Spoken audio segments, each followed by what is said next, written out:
So, Andrew.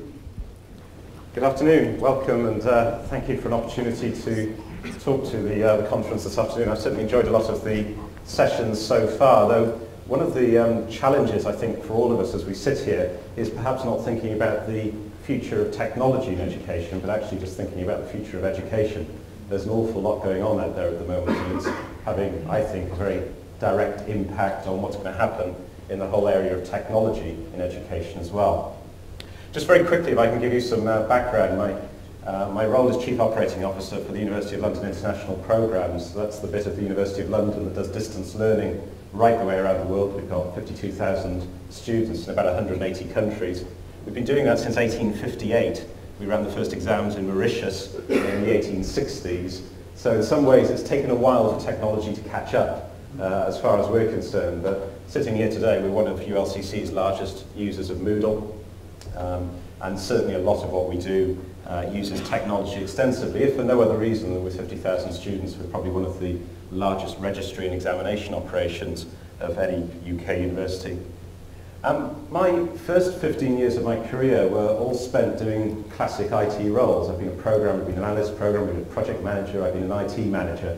And something happened a few years back, which is a boss persuaded me to take a completely sideways move into, well, completely out of the world of IT, to be honest with you. Many of you would just say I went and joined the dark side, and that's probably a fairly good summary of what happened to me. I went over there. This time last year I was sort of sitting in this conference, because I occasionally creep out to the dark side to see what's going on in the world of technology, and I sort of listened to a whole series of sessions that were selling different products or persuading me that technology was going to do amazing things. And I was just thinking, don't you know about this white paper that's going to be coming up in the next year? Don't you know about what's changing with student fees? Don't you know with what's going to actually be happening to the students who are coming in our direction, their willingness to actually be paying for some of this?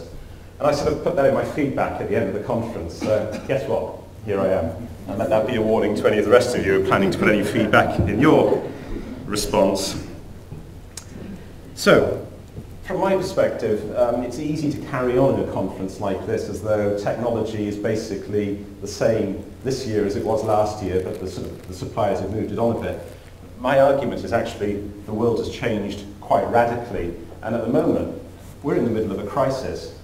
Now the word crisis is not a word you often use people from the dark side use, because the trouble with the word crisis is it implies we're not in control, and of course our job is to be in control, and you don't want to imply that. But the word crisis I use quite deliberately. This was the leader in the Times on Monday. Yet this is not an ordinary time. It's a time of national, international crisis when much that seems certain no longer seems so. The Times isn't known for sort of making up language like that without it meaning something. And I found another quote, actually a bit further back, but one that's particularly about the world of higher education. I appreciate many of you are from different sectors in education. I think you can translate these quotes into your own sector and find parallels very easily. But Paul Marshall, who's chief executive of the 1994 group, said the sector is facing the most exciting, dramatic and completely terrifying period for at least the last 30 years. That of course raises the question about what happened 30 years ago, and I can't remember it that was quite so radically changing and terrifying. And some of you in the room who are slightly older possibly might like to inform me at the end of the meeting, but as far as I can see, this really is a kind of generational set of changes in what's going on in education and how it's working. And I say that not as some kind of political remark. My own views on the good or the bad of the changes and the intent and everything else is not relevant to this. It's simply the fact that there is a mammoth amount of change in education going on at the moment. A friend put it to me like this: if you want a sort of simple diagram, up until 2012 the job was all about getting Hefke to bring you a wheelbarrow of money based on the size of your quota. So the job was to keep the size of your quota right. Of course, what's going to happen in the next year is that instead, rather than the government handing that money over, it's coming from students.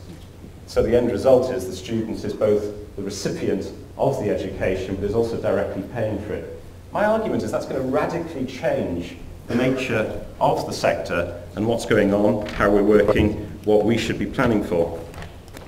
Of course, in reality, it's got both good and bad consequences. And it's easy to dwell on the shock and the size of it and everything else, but I've been speaking to colleagues today who've been saying, well, actually one of the benefits of change like this is it allows us to achieve lots of things that would simply have been impossible a year ago.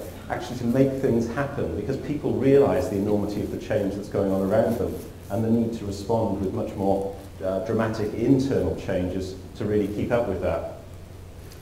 I think there's a kind of set of language we're going to have to explore a lot more in the future. We've often talked about what students want.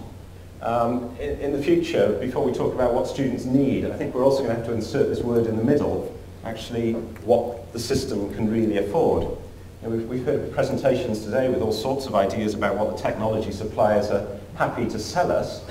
I suspect the reality for many of you managing budgets is that if you can find any savings in what your run-of-the-mill job is, it's not about wonderfully being able to go and spend that on some flashy new technology. It's about that saving being pulled back centrally in order to keep the whole ship ticking over the next year as people deal with the extent of the change. And my own perception would be that in reality there's more of this to come. We're in a situation now where a white paper has predicted a whole series of change in the sector. But do we really think that the government's going to stop at that point? Is £9,000 where the fees are going to stop? If quotas of AAB students works as they want, will they just turn that next year into AAC? There's lots of levers that can be pulled here, and the change will carry on. I was sort of thinking this through and thinking about other sectors that have been through similar types of change, and it's pretty hard to come up with parallel examples. And I also spent some time looking into pre-university education, you know, that 12 years that these students have done before they turn up with us. And it's quite interesting to look at private schools in that area. There's a direct comparison. The student or the parent is paying money. And when you look there, fees at the moment in private schools range from about the cheapest at about £4,000 to £5,000 a year. Often there's some kind of charity or some foundation that's behind at that kind of price. At the top end of the scale, if you want to go to Eton, it's going to cost you £30,000 a year. And the average comes out at about £10,000 a year. What does that tell me? Well, at the moment, we're all, at least from a higher education point of view, in institutions that are pretty much pegged out at £9,000 a year because that's what the game we've just played was. But my prediction about where education is going to be over the next few years, if the current political process carries on, is we're going to see a very wide range of fees being charged. And those of us who are working in institutions that might be up at the 30,000 are going to be looking at very different kinds of technology and technology possibilities, what's wanted in those institutions, compared to, say, those institutions who are working at the 4,000, 5,000, 6,000 end of the scale. So actually understanding how this is going to play out for your institution is quite a significant issue in terms of understanding what the future of technology in your education offering is going to be. One of the difficulties at times like this, when the world is changing, is of course what we've got to go on is our experience from the past. And the analogy I like here is it's a bit like driving down the M1 at 70 miles an hour, having nothing to go on but what's in the rearview mirror. That's the kind of sort of situation we're in. We're trying to understand things from the past and interpret them to know so that we can think about what's going on in the future. Strategy in these contexts is actually really hard. It's a difficult situation, and understandably most institutions try and create space and options so that they can deal with what's coming next.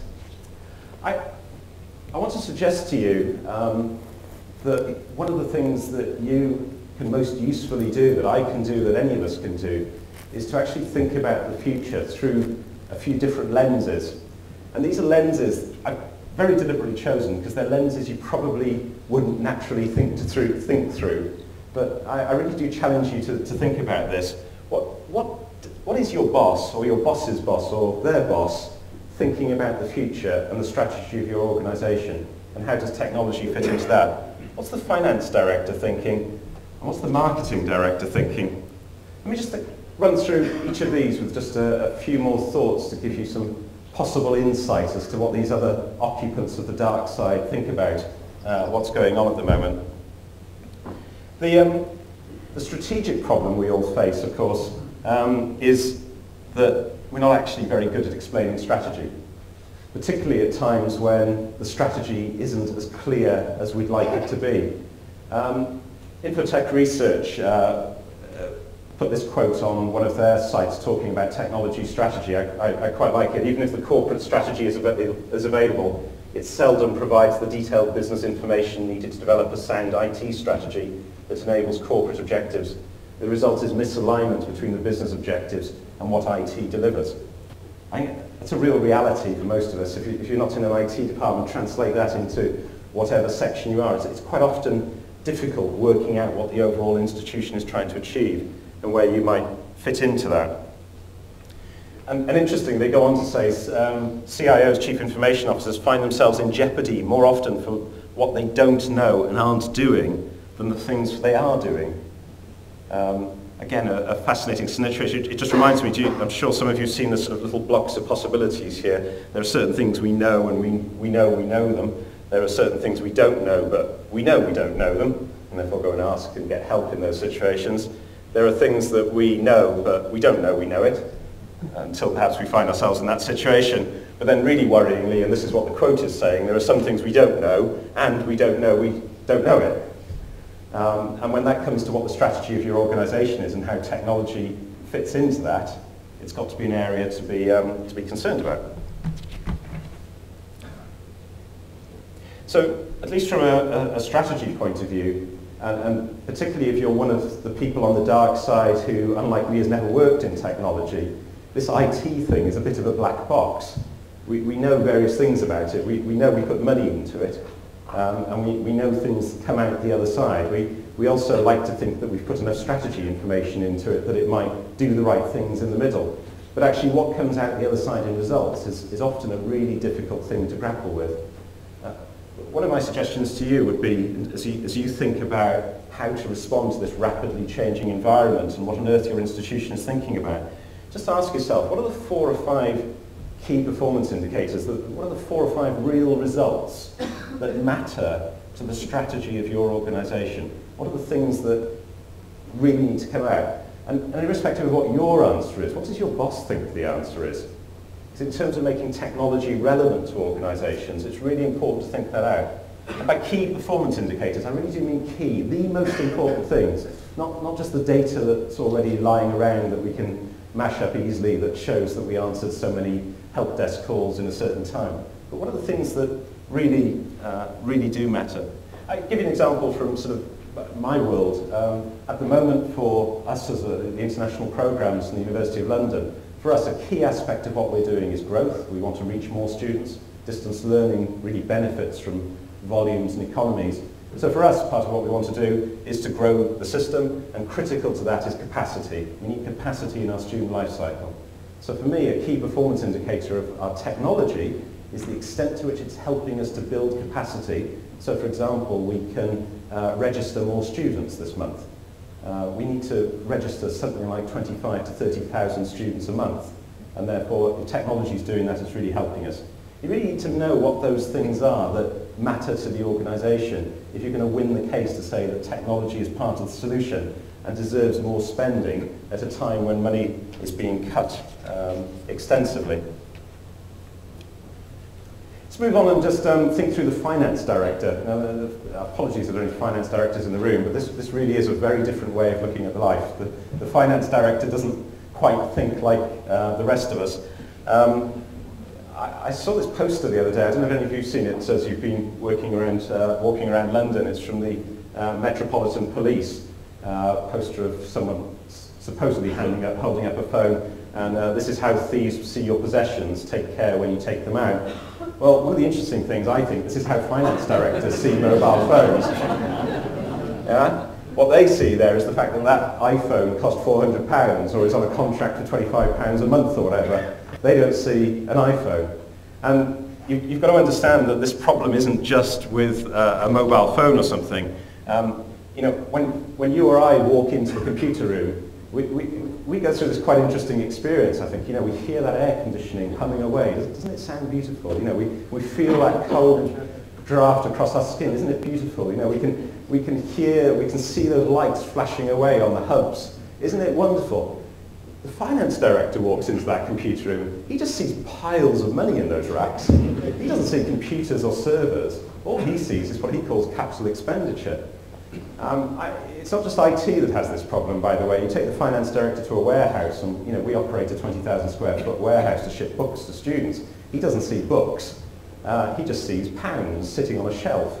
And that's a very different way of seeing life, and it explains, next time you're talking to your finance director about trying to get money for IT, you've got to understand that they're wearing a different pair of glasses, and that they're seeing this. So part of understanding that and explaining what the technology is doing is critical. The other thing the finance director sees is this. They don't see the IT black box, they see an IT lottery, which is we put loads of money in one side, and then we've got a chance of success coming out the other side. And of course the chance of success is dependent on how good is your project management, how mature is the technology, all of those kind of things. If you're a finance director, you don't like gambling. It's implicit in your makeup and what's happened to you. So part of this is really trying to explain life in a way that's going to make sense to these people.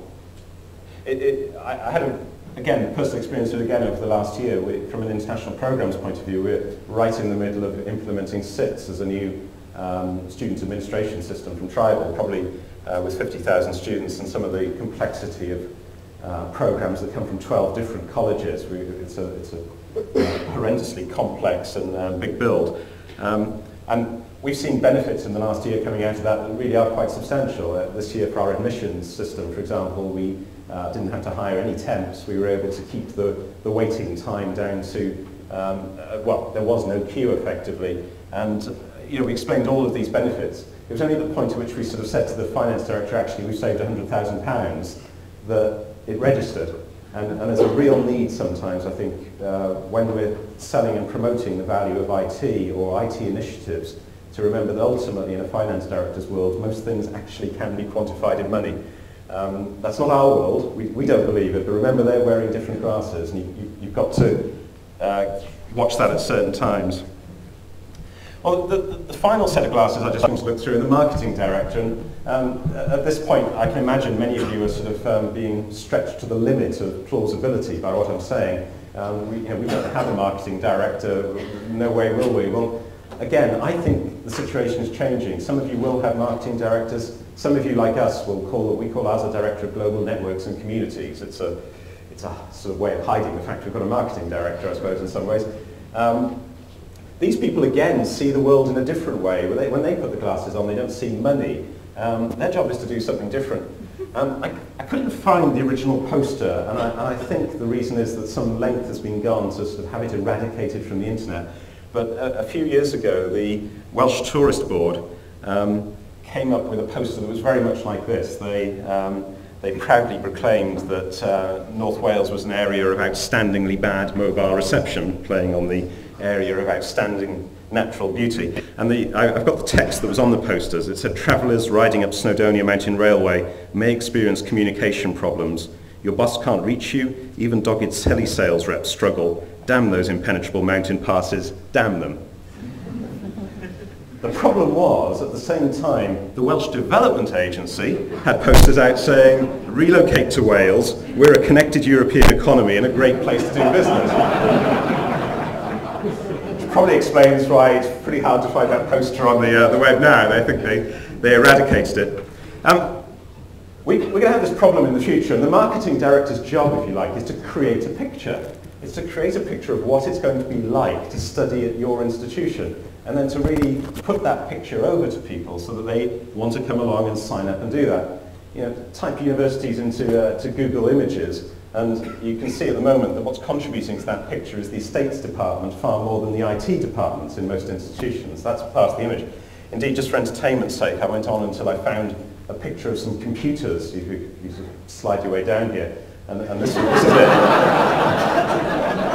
And I'm perfectly willing to offer a prize to anyone who can confirm the age of the equipment in the corner there. Time for me to wrap up. We're in a sector going through mammoth change. I think there are certain things that are going to become more relevant because of those glasses of the marketing director, of the finance director and others, offering things as a service. This is why these people like, for example, cloud computing. This is why people don't like spending all that money on computer rooms. It's It's got nothing to do with the technology. It's got to do with the fact that they're not laying out huge amounts of money up front in capital spend. And so these technologies are implicitly attractive to these people. Lean management and so on. I think we're going to see masses of mergers within the sector. I was talking to people last night in FE saying that's already the case in FE. I think we're going to see more of it in HE. And mergers, again, from a technology point of view, throw open all sorts of interesting possibilities. To sum up, I think 3 things you might want to find out when you go home. And remember, we are in a period of crisis in many senses. From a strategy point of view, what is it that you don't know that you're not doing? You need to go and talk to your boss and your boss's boss about that. From a finance point of view, where can you help financially and demonstrate the results? Because if you're not doing that, you're likely to find the flow of cash for you to do all the other things getting very, very tight. And from a marketing point of view, is technology part of the picture of the way that your organisation wants to be presented? Thank you.